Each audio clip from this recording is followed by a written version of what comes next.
Good afternoon and welcome to the Women in Wealth Management webinar. Our speaker today is Sharon Bloodworth. For your reference, all lines have been placed into listen-only mode to prevent background noise. If you would like to submit a question, please type it in the Q&A console located on your GoToWebinar screen. We will have a Q&A session afterwards so we can answer as many questions as possible. If you have any technical difficulties, please email investnet.platform@envestnet.com for assistance. Additionally, we will be recording today's event and expect to make it available shortly after the session. I will now turn it over to Cheryl Nash from Pfizer to begin the session. Thank you. So good afternoon, everybody. It's such an exciting day to be able to kick off our first of many Envestnet Institute on Campus webinars. Today is International Women's Day, and the theme for today is Balance for Better. So it's really aimed at gender equality, a greater awareness of discrimination, and a celebration of women's achievements. So this is perfect because I'm really excited to announce a really good friend of mine who I've been working with in the industry for many, many years, Nancy Camerata, who's helped us bring this webinar series to life. So Nancy, I'm going to let you introduce Sharon. Thank you, Cheryl. It is my extreme pleasure to introduce Sharon Bloodworth, who is a former colleague, a current industry colleague, and always friend, which evolved from being a colleague together. We met at Lord Abbott years ago. We've gone in our own directions, and Sharon has taken it to new heights, being the CEO of White Oaks Wealth Advisors and White Oaks Investment Management, which is the largest female-owned firm, RIA firm in both Florida and Minnesota. Her professional accolades are too many to list. They're attached in her bio, but I can speak about her as a person behind it. She's a remarkable woman who has a spirit of love and life. She gives back to her world every which way, doing things such as building a school in Indonesia, a place where she grew up, part of her life. She brought a kindergarten to life called Sophia's Sunshine School, and she just enjoys life in many ways. I think her office in Florida is specifically to be close to Disney World, a place she loves dearly, and that just says a little more about her. Another very interesting factoid about her is, in speaking of today with National Women's Day, she is doing a shoe collection. She has a vision of having this collection donated to a museum in the future. She'll probably build a museum too, and has a remarkable collection of shoes already of women that she admires in all walks of life, including Margaret Thatcher, Dame Margot Fontaine, Judi Dench, Martina Navratilova, her newest acquisition, Annika Sorenstam, Audrey Hepburn, and more. Her shoes should be in the museum as well. That's my heartfelt welcome to Sharon, and thank you again for joining us on our inaugural talk today. I know you're going to have an exciting talk with our listeners. Oh, well, thank you so much for that great introduction, Nancy. I really appreciate that. And for everyone on the call, my rationale behind my shoes is to, if you just step into those ladies' shoes for one day and think about everything that they did in their lives, it was pretty tremendous. So I'm looking forward to building it. Nancy, what a wonderful intro. I really appreciate that. I absolutely love what I do, so I couldn't be more excited to be on this call and really explain to you how I got here and the importance of breaking that glass ceiling. You know, the title of this conversation was really how to break the glass ceiling without getting glass in your hair. So from a firm perspective, you know, I run 12 private hedge funds. I advise leaders of very large corporations and take care of very old ladies as well. So it really runs the gamut. And as I said, I love what I do.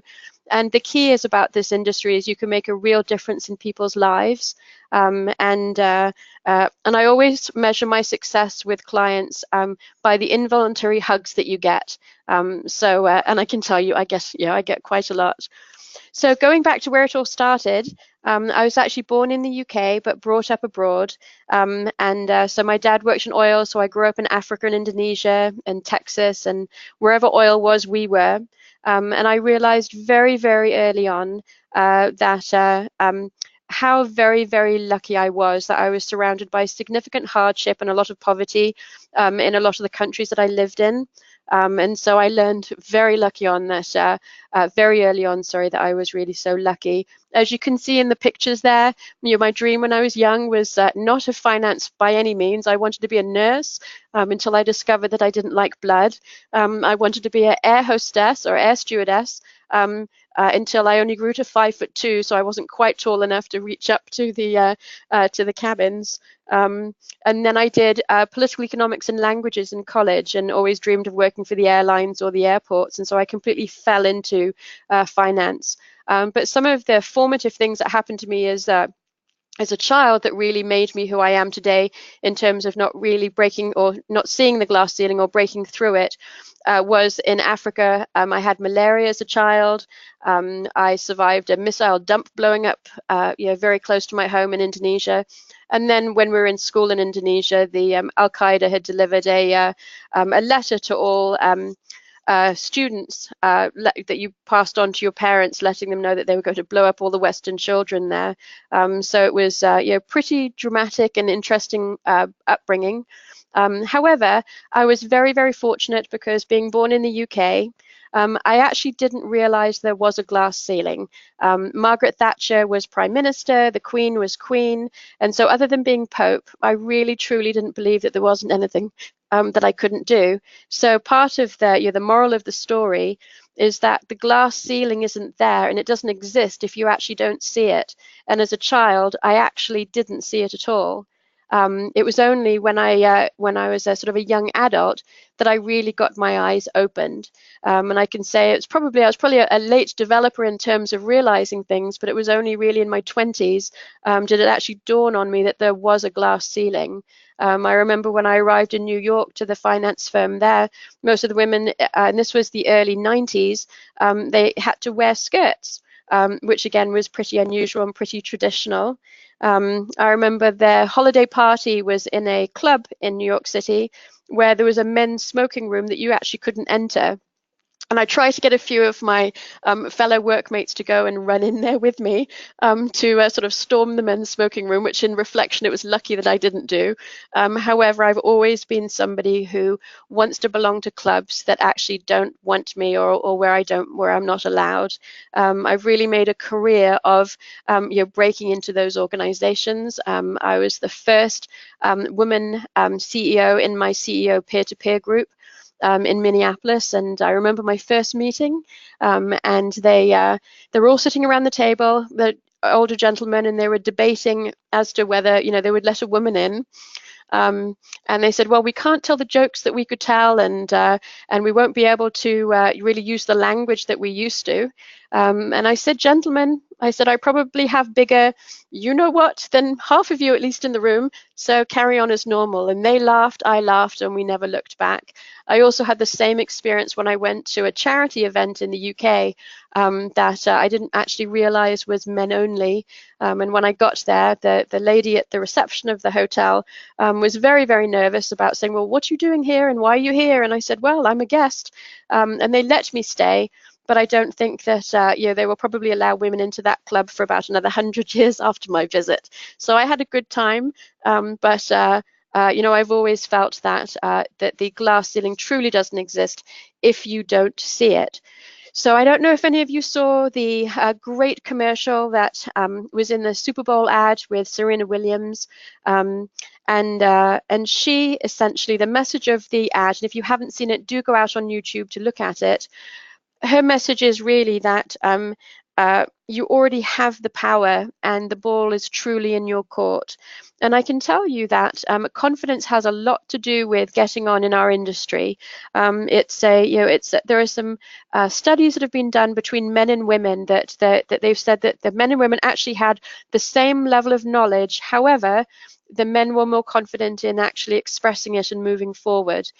So confidence is absolutely key in breaking the glass ceiling. And I would say that, I battled and I ignored the status quo in the past because of my confidence. I was born confident. When I was a child in Africa, in the Congo, I had the lead of every school play there was. And so I felt on top of the world. I had people coming up to me after the plays, shaking my hand and congratulating me. And it was only actually as an adult that my mother told me that the only reason that I had the lead in those plays was because I was the only child in that school that spoke really clear English. And so it's nothing like your mother to keep you grounded. However, thankfully, my confidence was already well on its way. Yeah, that didn't do anything to stop it. But so I would say start with confidence. Now, especially in your 20s and 30s, quite often you feel that you're not enough. That you're worried that other people know a lot more, and it's actually a syndrome. It's called imposter syndrome, and if you don't know about it, you should read about it. And it's where you actually feel that you don't belong in a room because you don't know enough, or the things that you're saying that you think somebody will find out that you won't know as much as you do. The reality of it is that others do know more information or different information, but you should go with confidence. And I always say that you should sort of fake it until you make it. Believe it or not, confidence is a continuous thing that people battle with. I was just in a meeting in Santa Monica with 18, they call us the trailblazers, so significant women in the investment industry. And the theme of our small mini sort of private meeting was confidence. So even if when you're at the absolute top of your game, we're still talking about being confident. So don't feel like it's not a work in progress. So the other part is that's really important, in addition to confidence, is to really see no barriers. I always say that I'm constantly underestimated. I'm short, chubby little English lady, sort of wandering around the sort of the skyways of Minneapolis.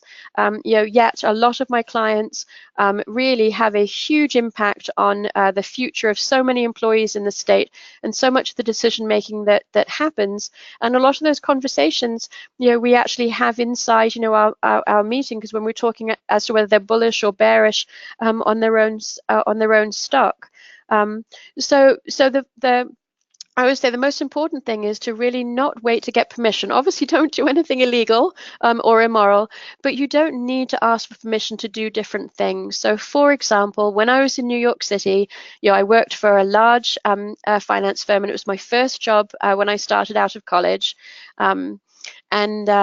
But I decided that I'd seen Barbara Walters on the TV, and I thought I would love to be a TV reporter. So I actually interned at Fox News on the weekends and went to NYU for broadcasting, continuing ed in the evenings. And when I was in Fox News, they assigned me to be a little field producer, where I had to go out and help create the interviews and other things that they were going to put into their segments. Well, they didn't believe I could go out and do it, or that it was every single weekend I went on the ground and introduced myself to people and got into parties where I didn't have an invite or a press pass particularly, and just went and had it done. So again, I saw no barriers, and if you don't make the action, somebody else next to you will, and you'll probably regret it. I always say that my old boss in New York, and I was telling Nancy, who introduced me on the phone sort of a couple of days ago about this, that the big boss of the department, I was up for a performance review, and he came to me and he said, "Sharon, what is it that makes you..." So what I had done is that I had got all the other secretaries and interns and the administrative assistants in the department sort of all together for different discussions on how we could run things sort of in a more standardized way. And I remember my old boss saying to me, he said, "Well, who gave you permission to do that? Why did you feel that you could do that?" He said, "Was it because I was partner of the department, or..." And I said, "No." I said, "I really wasn't very busy, and I could see that things weren't particularly standardized, and so I just went and organized it because I had the time." And he laughed and I laughed, and he was very pleased that I would just go and take care of things. But again, it was seeing no barriers and just being able to go out and sort of take advantage of what's out there. So that, I think, is a really important thing. And I love being underestimated. The founder of my company, before I started here, when they would see me in a meeting, they would often assume that I was the assistant. And even when I was a partner in the firm, so you have to prove and reprove yourself. But I don't mind, being underestimated. It's always nice to surprise them eventually when you get to speak up. The other thing that I couldn't express more, is more important, especially as you're starting off in your careers, is truly being different.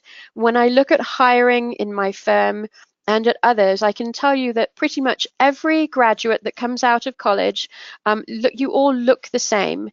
You have the same GPA, you've had the same leadership experiences. And so it's very, very hard to tell you apart. And so one of the most important things about sort of crashing through and creating your own future and controlling your own future is by having a voice. So, and I have a almost 21-year-old daughter myself, and I constantly sit her down and say that you get to control your own future if you have a voice. So, for example, self-publishing or having a blog. I always say that don't spectate and watch everybody else do well. You really participate in what's happening. There is no reason why you can't start today with an opinion about what you think about our industry and what you want to accomplish and the important things to look at. And so then you can explain that to future employers as to what really differentiates you from all of your sort of competing college graduates coming out. So if you haven't thought about it already, if you're not doing it, really consider very, very differently and really trying to show everybody how you're different. Now, I had a lucky leg up in the US, is that when I came over to New York City, I was different just because I had a different accent.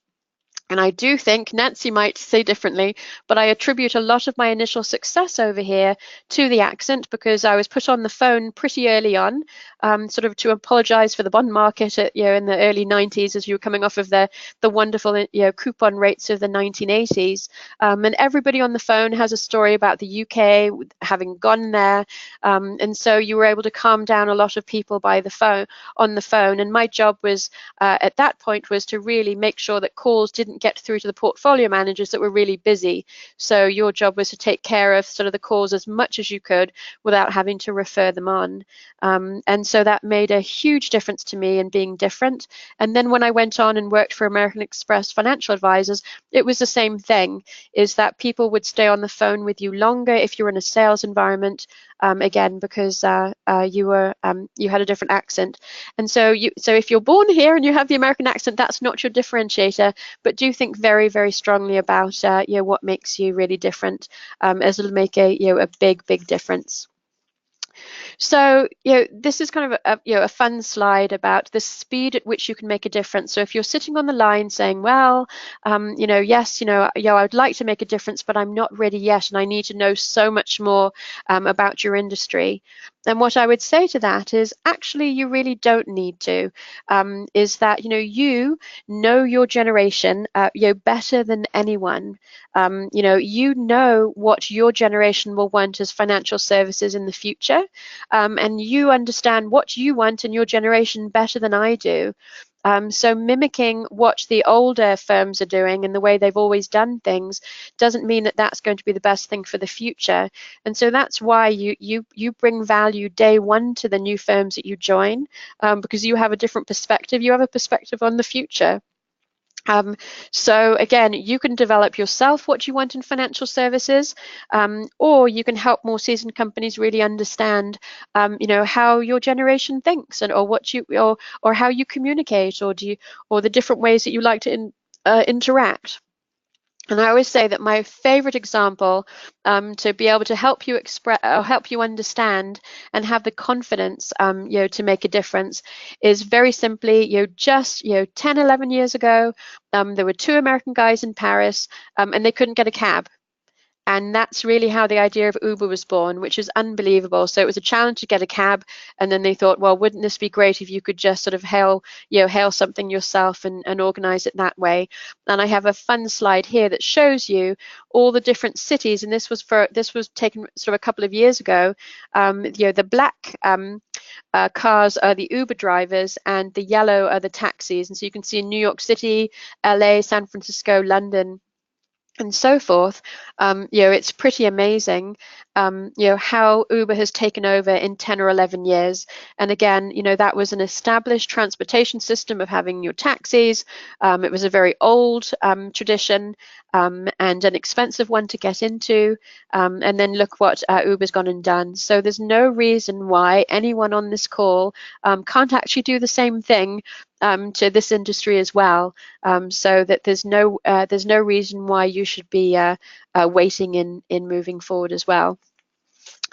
So one of the other important things in being as confident as you can is one of my favorite sayings is comparison is the true thief of joy. This is an amazing photo of Michael Phelps as he was going on to win the butterfly stroke. But you can see the guy in the second lane is just watching him, whereas Michael Phelps is just focused on the future and getting to the end. And so if you compare yourselves to others, and if you don't stay in your own lane and focus on your own lane, it can be really miserable. And you'll find that in this industry with clients, when you look at sort of what they're spending or doing different things, a lot of people compare themselves to others and don't quite feel satisfied with what they have. And it really is an absolute joy killer. So I would say as you go forward, it's also really, really important to to think through that and think about sort of the most important things. To think about what's important to you. And this is a funny admission to make, but Facebook is my happy place. It's all sort of happy things that come in there. And LinkedIn is actually a pretty competitive place. So when you go on LinkedIn, sometimes in the evening, because I'm a workaholic, we can talk about balance in the questions later. But as a workaholic, I tend to sort of always looking at things and always seeing what other people are doing. And it's just a killer to look at LinkedIn before you go to bed, because you read about all the spectacular things that your competitors are doing or your friends are doing, and you think, I'm behind the curve, I should be doing more. And so then you try and get a good night's sleep after that. So again, what I've learned over time is to look inwards and really just stay in our own lane. And in fact, you'll find that a lot of people ask, well, what resources do you use and what sort of things do you study in our industry? And I can tell you that most of my time is spent studying other industries rather than my own. I do look at what my own industry is doing, and that's interesting, but you learn so much more from actually looking at other things, the way greengrocers, grocery stores market things, and the way other people do different procedures and standards. It's pretty amazing what you can find outside of your own industry. So sometimes it's nice to look outside.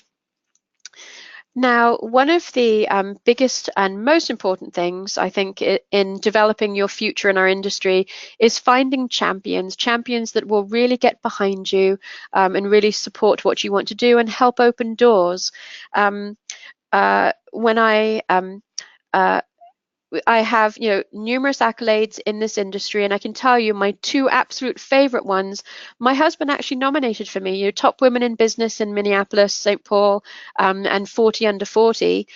It was actually my husband that nominated me for them, and he is one of my biggest champions. So I've been so lucky to find somebody who's a champion. So if anyone wants love advice as well, I always say, find somebody who wants to be your champion. But the significance of the three Bobs on this slide is that my champions in life have actually been three men. It was Bob Dow, the original partner in Lord Abbott, Bob Waterloo, who is my business coach, and he's been with me for, about 12 years now, and then Bob Klosterman, who was the founder of the firm that I then bought out sort of a year and a half ago, and I've been with him for about 19 years. And all three of those Bobs had things in common that they really gave me a lot of responsibility very early on. They gave me a really free rein within their businesses to do what I could do pretty quickly. And they were amazing role models. And so I've been ever so lucky And so quite often people talk about, especially in sort of women wealth events, is that sort of women helping women. And my view is that, well, let everybody help you, because in my case it was actually sort of 3 men that were probably the most instrumental in my sitting here today and speaking to you. So I always call them my 3 lucky bobs, and I always say that if you can find the right champions, they really do propel doors open. They really propel you forward. And the sorts of things that you should be asking for is informational interviews, or sort of, can you introduce me to somebody else in your network, and things like that. And I tell you, it really does help you open doors and offer value back. For my 2 bosses that were called Bob, I worked very, very hard for them and made their lives, I hope, a lot easier. So that's been really really fun for me. So definitely look for your champions. The other thing that I think is really important to do is to follow better skiers. I'm actually a very lousy skier, because I usually laugh too much, and so I think about the only piece of me that gets good exercise is my stomach, because I'm laughing so much at others falling down. But I did learn pretty early on that if you have a better skier that's in front of you, if you just follow them, then that raises your level of skiing a couple of levels. So with that is that you identify people either in your school or your associates around you, or other people that are gatekeepers to your future endeavors, and then follow them. And again, seek, again, yes, I'm being repetitive here, but seek mentors, seek informational interviews, study what successful people do, intern with people as much as you can, because interning really gets your foot in the door. In fact, my very start at Lord Abbott, when I started in the early 90s, was essentially because I was an intern from the UK coming over. So I was very, very lucky to get my foot in the door and then make the most of what you can, and always keep learning. One of my favorite historical stories was about Catherine the Great, who she was sort of cloistered up for many years before she came to power. And what she did excessively during that time was read voraciously and find tutors to teach her things. So when she actually came onto the stage, she was ready. And she ended up being an amazing ruler in Russia. So it's the same sort of thing, is that if you're preparing for greatness, then work hard on finding those skiers to follow. The other thing is that when you talk about sort of women in our industry, is as you look forward, it's not really men that you're competing with at all. It's actually robots that are your real competition. I truly believe that about 80% of us will be out of work within probably 10, 20 years. Now, I know that sounds unbelievable, and it's very hard to fathom that. But if you look at what's happened in other industries, it's not that hard to imagine. So, for example, a lot of investment portfolio managers can be replaced by simple index funds with just your algorithms, where it's more of sort of automatic trading than people doing it. When you look at advisors, is that especially the younger generation coming in don't really want a relationship. It's easier to go online and fill in some things, so you have a different relationship there. So it's really important to think through that. There's a wonderful series on that you can get on Amazon. It's a British TV series, and it's actually called Humans, but it's about robots. And if you have any doubts about robots taking over in the future, watch that, because they demonstrate very, very clearly. First series was the best one. It demonstrates very clearly how robots really will be taking over our future. And one of the things I often explain to conferences when I talk about this, about robots being our future, is that there was a scene in the show where this robot who was looking after the family, she was sitting down with the human mother, and the robot was explaining to the human mother that she never forgets children's birthdays. She's never ill, so she always picks them up on time and there are no problems there, and she never gets tired and she never forgets anything on them. But the robot admits that the only thing that she can't do is love the children because she's an inanimate, robot. And it's the same thing in our industry, is that anywhere where there's going to be high touch or need for a relationship or really caring, that's where a human will be. And so I always say the very sort of high end of wealth management, where you have clients that are willing to pay for the service and really want a very high touch personal experience, is one of the most valuable places to be as you think about things going forward. And so anything that you can add that a robot can't replace you for, is really, really important. So what is it like working in a male-dominated environment? Because our industry is very male-oriented, and I can tell you that it's a lot of fun. One of the most fun things is when you go to conferences, there's a much shorter line to the ladies than in most places, so that's really convenient.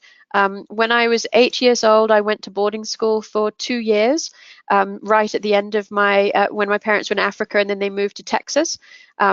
And at that boarding school, there were 16 girls and 150 boys. And I thought it was the best thing ever. And I really thrived there as well. So I can say that I feel right at home because I've experienced it a lot of my life. And I would also say to all of the ladies on the line is that men may have been the past for this industry. And it was built on really great thinkers and very wise people, and the industry has come leaps and bounds from where it was in the beginning. But I do honestly believe that women are the future of this industry, and I have a few slides that I'll show you exactly why, and the importance of actually coming into this industry. For everyone on the call, we absolutely need you in our industry. It's an amazing field. There are some fascinating statistics around it, and I think that you'll find that it may be different to what you're expecting. So I'll show you by the numbers. So there are only 2.5% are women who actually run private funds. If you look at mutual fund managers, only 9% of women are mutual fund managers. If you look at the top financial planning certification, which is the CFP, Certified Financial Planner, of those who hold it today, only 23% are women. If you look at, again, institutional investors, 19% are women. Private equity senior management, only 11.7% are women. And then if you look at the overall financial advisors as a whole, only 17% are women. So it's a really small fraction relative to to our overall population. However, when you look at studies done on women investors, so we'll start with just the investors. There was a great study done in Finland of 1 million Finnish traders who they bought and sold Finnish stocks over a period of years. And they actually found that the female traders generated a significantly higher percent return on those stocks, while the male traders lost a corresponding amount. The Financial Times also did a report again that talks about women investment managers, giving better returns overall. And then 2017 there was a report again, women-run hedge funds outperform those run by men. Now, some of the differences were explained by the fact that women tend to be more conservative risk takers, and that they also tend to hold assets for longer, so they're less likely to trade things quickly, and that was really the rationale behind some of the success differences. But again, if you don't have the confidence to come in and as an investment, as a women investment manager, you can see that the statistics clearly show that we have a pretty good advantage there. There was another study when we look at advisors now. So the last thing was investment managers, and this is just financial advisors. Spectrum did a study in 2016, and they showed a lot of participants this photo that you see in front of you, and they weren't given any information on these whatsoever. they were just asked to decide which one they would like to work with. And the clear winners was advisor number 1 and advisor number 3. So it was the older white male and then the middle-aged white male. And then that was followed by advisor 8 and advisor number 7, which was again the younger white female and the sort of next age up white female. And so one of the frustrations when I came into this industry was that the perception that people are looking for older white males as their advisors, and so therefore will we be sort of ignored or won't be as successful. And I can say that it actually, the biases do exist. And so how I deal with it personally is that the founder of this firm was a very handsome older male, and he is still a advisor to our firm, even though I own 100% of it. And so I keep him on my website. I always tell him that he's like a mermaid to the passing ships, so that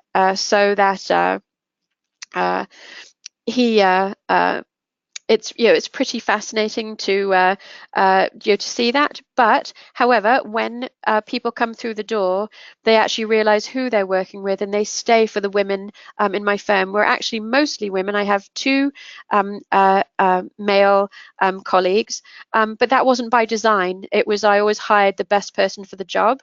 So it was actually unintentional that we were actually skewed this way. However, I think that when new clients come in, they actually realize that it's the women that are very competent and multitask and take care of them really well. So then, what are girls afraid of for this industry? So why do we have such low numbers entering our field and getting the certifications and wanting to be in this industry? And I think it's all about perception. Is that if you look at the perception of this industry, is that there's a lot of math involved. So again, as you know, in schools that there are fewer women in the STEM disciplines then men choose that. And so I think I have many high school girls come into my office to talk about futures in this industry and talk about their concerns around the level of maths. And then the other part is the sales environment. The second photo, the used sales carman, the car salesman, is that there's a concern that a lot of advising is just pure sales and commission based and not really sort of a very comfortable job to do. And then the third one, which is the bottom left, is about balance. Is that as women we want it all. We want a job. We want our children. We want to have balance in our lives. And so I think part of the issues are some of the perceptions around our industry is that it's not the most favorable place for women at all. But I can tell you what the actual reality is like. Is that I always tell people coming in here that pretty much you only need to have a high school level of maths. Yes, there are some, if you look into sort of inside some of the hedge funds, that there are much more complicated strategies, but you have chartered financial analysts to look at that. There's a lot of software calculations that go on. The most valuable maths you can bring into a firm is actually number sense, the ability to be able to tell if something is wrong. So you can see that there's something wrong in a sequence of numbers, or if somebody gives you a whole sheet with all these different percentages on them, that you can see patterns within it, or you can see where things are wrong or what something doesn't make sense, because you can make one slight slip in an Excel spreadsheet formula and then you've changed sort of significant things. And so without that, so you can't always just rely on those, but being able to have number sense is something that's very, very different. And so that's really the skill that you want to be working on. The other part in the right is that about, is that this industry isn't all sales, and a lot of it is really, truly relationship based. I can tell you that I make a real difference in clients' lives, and it's just fantastic. I love giving. I'm very charitably inclined, And I can tell you, I get the exact same feeling when you've done a great job for a client and really help them either solve an issue or succeed somewhere because of the path you've put them on. It's a superb feeling to be hugged at the end of a meeting. And these are, and we're in Minnesota where people are pretty Scandinavian and they don't hug very much. And so, it's really wonderful. And so to make such a difference in somebody's life just brings you back to work again and again and again. And I'm so lucky being in this industry that it actually doesn't feel like work to me. It feels more like it builds energy. So that's why I actually don't turn off. And so when we talk about balance, at the bottom left, is that I'm the worst one to talk about balance because I have none. I love what I do. So actually 24/7, I'm studying things, looking at things, talking to people. I never shut off, but that's because I found something that I'm so passionate about that it doesn't take any energy away from me. However, I can tell you that every single person in my firm, comes in, at 8:30, leaves at 4:30. They're not working on the weekends. They're not working extra hours. So there's an awful lot of balance in our industry.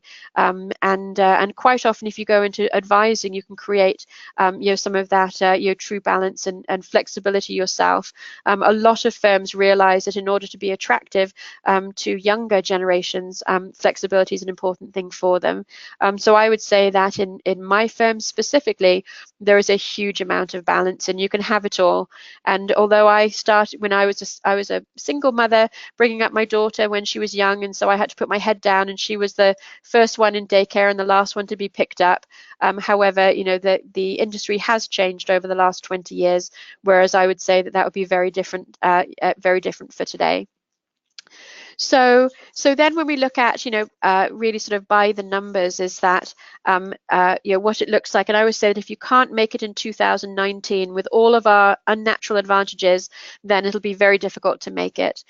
There are, when the baby boomers are retiring, and so there's fee compression in the industry, but because of that, there's a shift from investment management to financial planning. And again, financial planning is taking care of people's lives, which is a perfect job that's suited for women. And so when you look at some of the large entities that are increasing their support, you can see that Bloomberg Radio requires gender diversity on any panels. There's actually been a bill signed that is sort of working its way through, that in California, there are some requirements that you have to have a certain number of women on boards of directors there. And then both the CFP and the FPA have women's initiatives to encourage women into our industry. So it's really quite tremendous. So then when we look at your opportunity then, the thing I want to call your eyes to here on the top figure is that these are women wealth management clients who feel advisors misunderstand them. So Hong Kong, there's 86% feel misunderstood. The US, 44% of women wealth management clients feel their advisors misunderstand them. So again, it's a massive opportunity for women to be able to serve women in this industry. The bottom part of the slide talks about the sheer numbers of in terms of market opportunities that we have, where they say 66% of women identify themselves as primary decision makers, 62% of women identify themselves as a source of the household assets. There's 11.2 trillion of assets with women in control of that decision. And then 58% of women describe their financial situation as increasing in assets. So as you can see, it's just a huge, huge opportunity. There's a firm that I work with that did a client questionnaire that wanted to kind of pull the differences out between what women investors felt and what men investors felt, and they asked what the primary value your advisor brings, and only less than 10%. Women said it was investment returns that was the most important value that your advisor brings, and so it was a little less than 20% for men. But the highest things were peace of mind and personal knowledge about them. So again, is that when you enter into this industry, investment management is very important, and investment returns is very important as well. However, knowing your clients really well and helping them understand and navigate the different markets is just as important, and it's something you can actually do day one. So there's also been an interesting study done by a couple of firms. Envestnet did it, Morningstar did it, and Vanguard, that quantified the value of a financial advisor, so versus doing it yourself. And so Vanguard and Envestnet really say it's about 3% difference by having a financial advisor versus doing it yourself.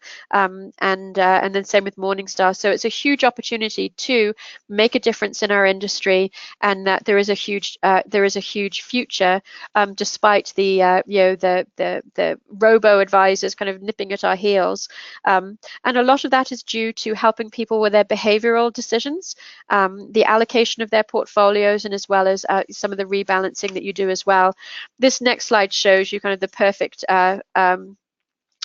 thing that kind of describes the investor returns, and this was a study done by Dalbar.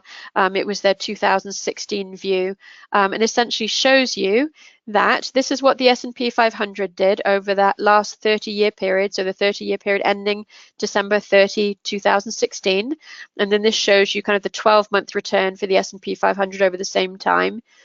And it shows you that if you're an investor in equity funds, during that same time frame, most investors only made 3.98, versus if you just thrown your money into an index fund, it would have been much higher. And a lot of that is behavioral. And one of the most wonderful things to be able to sit down and explain to clients as women is the different behaviors that you have that can negate your success in the future. So that's a pretty powerful thing. And then lastly, I would say, is the reason that I would love to have all of you in the industry with me, is that there's an institute that was started by Gina Davis, who's an American actress, on gender in media. And they did a study that showed that essentially there's a 3-to-1 ratio of female representation on the screen. So it's 3 men for every 1 woman. And so it really does matter what's shown in the media, because young people always mimic what they see, and they copy role models, and it helps things become more acceptable and successful. So the more women that come into our industry, and it's the norm to be the financial advisor, and we're the ones that they pick first, would be pretty neat. So I say, sort of in closing, is that this truly is the most wonderful job in the world. I love every day, and I love what I do. And the important way to break that imaginary glass ceiling that you have is by having confidence, having no barriers, making sure that you're truly different. Don't compare yourself to others. Really find your champions that will help support you and push you forward. And then also follow better skiers. And I always say, and watch out for the robots behind you. But I admire all of you for taking the time to listen to this, and to listen to have an insight into what somebody's life like is within the industry. And I also really can't wait to follow your success, and watch your success in the industry. And anywhere I can help, feel free to reach out to me personally as well. So thank you so much. Thank you, Sharon, very much for your presentation. That was wonderful. Now we're just going to open it up to any questions. And if you want to type in your question, we can absolutely answer them.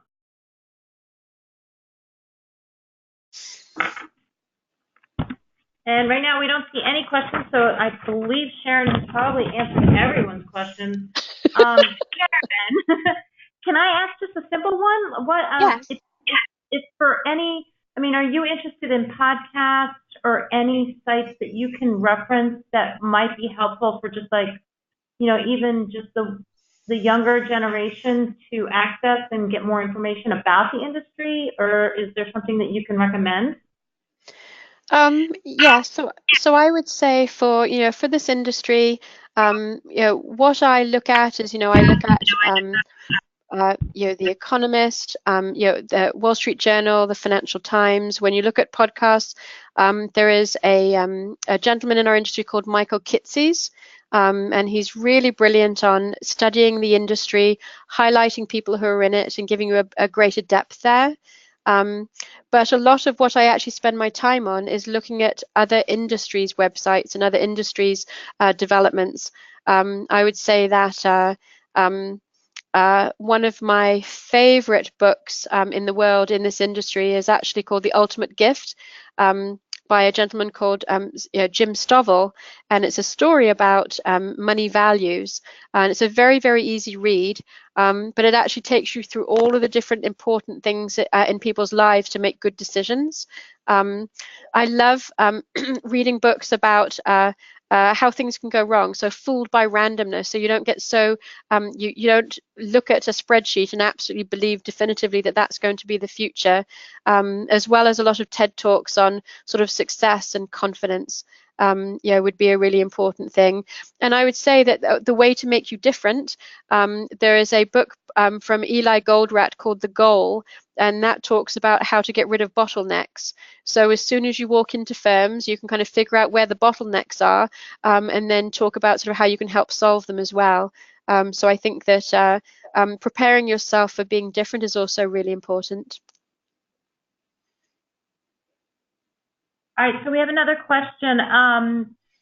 Sharon, they are asking for just even with females entering the industry from the beginning, what experience do you have where most females are interested in, or what areas of the industry are they looking to get in that you see, has not had a predominant female presence? So I see a lot more. I see a lot more enthusiasm in coming into financial planning versus true investment management. I think there's still a lot of hesitancy to move into the investment management part, which again I think is a real sort of shortcoming, or short-sighted view, because it's not as difficult as you think it is. If I can do it, anybody can do it.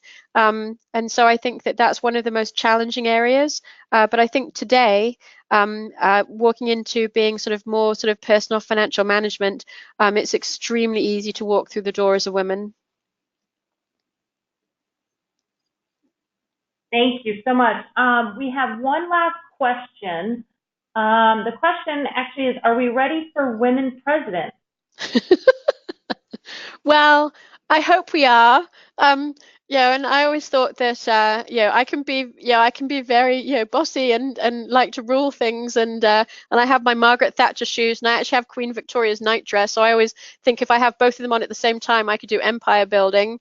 And I really hope that we're ready for a woman president. There's no possible reason why we're not. It's been done in every other developed country so far. So I think it's only a matter of time, and I only wish that I was born in the US so it was open to me as well, because I think it would be an awful lot of awful lot of fun to solve very complex things that are being ignored. But I think absolutely that we're ready, and I hope that everybody who's on the call thinks of themselves as that's an opportunity that's open to themselves as well. Wonderful. If there's any other questions, please enter them now. Otherwise, Sharon, thank you so much for your time. That was a wonderful presentation. We all can learn from you. Oh, you're so welcome. I'm very, very pleased. Thank you for asking me. Well, thank you. One question. If you think back to the day you were a student and where you are right now, what would you have done differently? Oh, what a brilliant question. I didn't do enough as a student. I did very well in school. However, I was much more interested in running after the boys than spending time on my studies.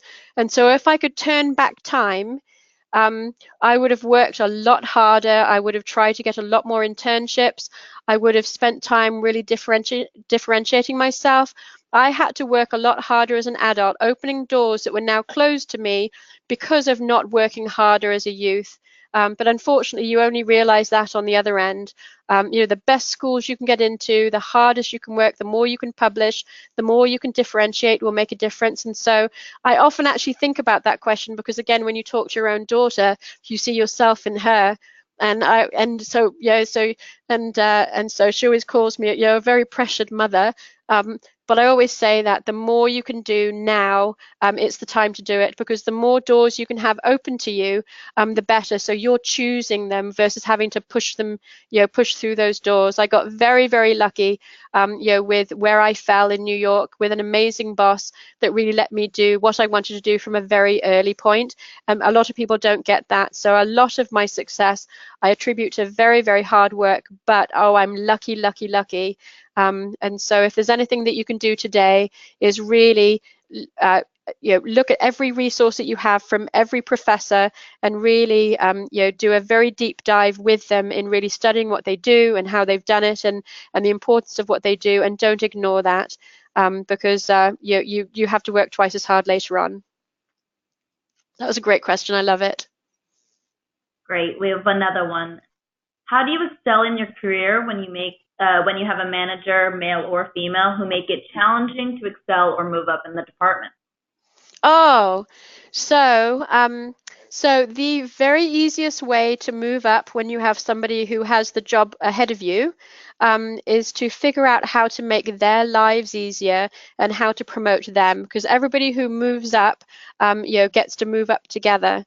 So whenever I've joined a new institution, when I have my boss, I learn very, very quickly what it is that's going to make their job easier, where I can add the most value, where they'll be most successful. If they work on other things, will that make them more successful? Therefore, can I work on the other things that they were doing, so that helps push them forward? And I've done that every place I've gone, and it's worked beautifully for me, where you just literally sit down. You're not looking to compete with your boss.